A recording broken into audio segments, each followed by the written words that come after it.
The German government even placed Scientologists under nationwide surveillance. In layman's terms, it spies on them. This brazen decision to unleash the intelligence machine of the state against Scientologists violates the fundamental rights of German Scientologists as well as foreign Scientologists who travel to do business in Germany. Scientologists may be followed, their mail may be intercepted, their phones may be tapped, their conversations may be overheard, and their offices may be infiltrated. Apparently, the justification of this ominous decision to spy on private citizens against which Scientologists have no recourse and which have been undertaken by no other government in the world is that the Church of Scientology is somehow political. I have never heard this claim made anywhere except in Germany. It is utterly unfounded and ridiculous. I've been studying Scientology for more than 2 decades and have never seen or heard anything resembling political objectives. I know it is religion, my religion, and that of millions of others around the world. It deals with the spiritual side of man, and its goals are wholly religious and humanitarian. The American government carried out an exhaustive examination of Scientology, which ended 4 years ago with the finding that it is a nonprofit organization devoted exclusively to religious and charitable ends. Given all this, it defies understanding why the German government would choose a policy of religious intolerance and persecution. The most significant targets of the climate of hatred created by the German government are children. Children of Scientologists have been expelled from kindergarten, schools, and sports teams, and often subjected to harassment and ridicule due to their parents' religious beliefs. I am personally familiar with this discrimination campaign. In August and September 1996, politicians of Germany's 2 leading parties, the Christian Democratic Union and the Social Democratic Party, called for a boycott and a ban on the movie phenomenon, Because I'm a Scientologist. A boycott was also called against Tom Cruise in Mission Impossible, also for no other reason than he was a member of the Church of Scientology. Of course, we can chuckle about it because in the overall scheme of things, these boycotts did no great harm. However, the mere attempt by politicians to censor art because of the artist's religious affiliation sends chills down my spine. And as Americans, we are reminded of McCarthyism at its worst. The most fearsome aspect of this undemocratic behavior is that it indicates just how bad discrimination must be for an ordinary German Scientologist who do not have the same opportunities to speak out against this type of arrogant intolerance. The freedom to create and communicate an artist's vision free from state interference is the most cherished of all freedoms and the most fundamental of human rights. If we do not challenge these unwarranted acts of discrimination, what will happen next? What other artists will be banned or boycotted because of their religion or beliefs? Will artists who happen to be associated with other minority religions be singled out? Are the thought police far behind? Many members of Congress, including some who are sitting here today, have written to the German government protesting the treatment of American and German Scientologists and members of other religious minorities. I have personally seen many of these letters, and I'm gratified that so many of you have risen in vocal opposition to these injustices. I am also pleased that the State Department's German section and its Office of Human Rights and Humanitarian Affairs has consistently reported these practices in spite of German government efforts to stifle their reports. Unfortunately, in spite of your protests, the situation continues to worsen. Germany is not a third world country. It is considered a democracy, and it leaves no doubt that it expects to be treated like one. The United States has severely criticized China for human rights violations, and we correctly condemn third world countries for such barbaric abuses.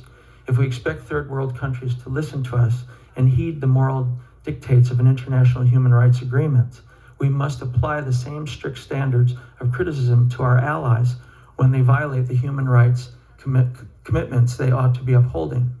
General awareness of discrimination against religious minorities in Germany must be greatly increased. I urge you, therefore, to formally raise the issue in the upcoming November conference of the OSCE. I also urge you to raise the volume and intensity of this issue. I request that an official delegation to be sent to Germany to investigate the discrimination and to report back to the Helsinki Commission, to Congress and the American people. Many Americans simply do not realize what is going on in Germany. If they did, they would be appalled, because every single American I have personally briefed on the situation has been shocked and amazed by the German government's undemocratic behavior. There's simply no question that members of minority religions in Germany, like like everyone else, deserve to be treated with tolerance and respect. Members of the Commission, you share the responsibility to bring this issue to the attention of Congress, the administration, and concerned American citizens, and you have the means to devise and enforce effective remedies for such human rights violations. Thank you very much for your attention. Well, thank you very much, John, and thank you for taking your time, because this is not a matter of Scientologists and the deprivation of their rights. It goes well beyond, as you have stated. We're talking about individual belief that people can hold and cherish and should be allowed to without there being oppression.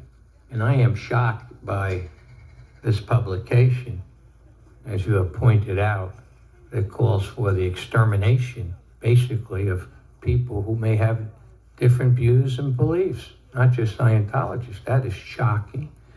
And indeed, the great economic, the great power that the German government has is well known and indeed looked up to.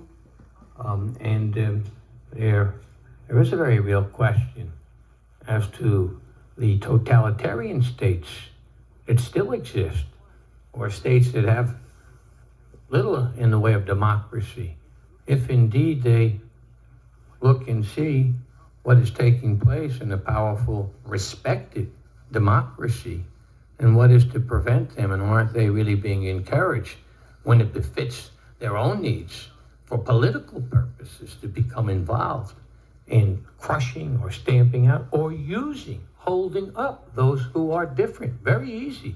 And our good friend and colleague, Congressman Salmon from Arizona, understands this well, as he refers to his forefathers who were persecuted, who were killed, who were driven from the land because they were different. And it's easy to galvanize huge masses against those who are perceptively different. Because, again, they practice a different faith, are of a different color, wear a different garb. It's just, and this is important in this day and age. And I must tell you, notwithstanding my work on the commission, and then Congressman Hoyer, who's been here before me, that I was not aware of those things that you and the Reverend and Mr. Selthofer and others and the other panels have testified in terms of the manner in which oppression is taking place. And indeed, where there is a group or an individual who threatens by way of his or her acts or plans to harm another person, obviously the state should take action, and you endorse that. But to single out people because of a religious belief or conviction is absolutely inappropriate, totally inappropriate. And we will pursue this matter. Let me call Mr. Hayes, Isaac Hayes.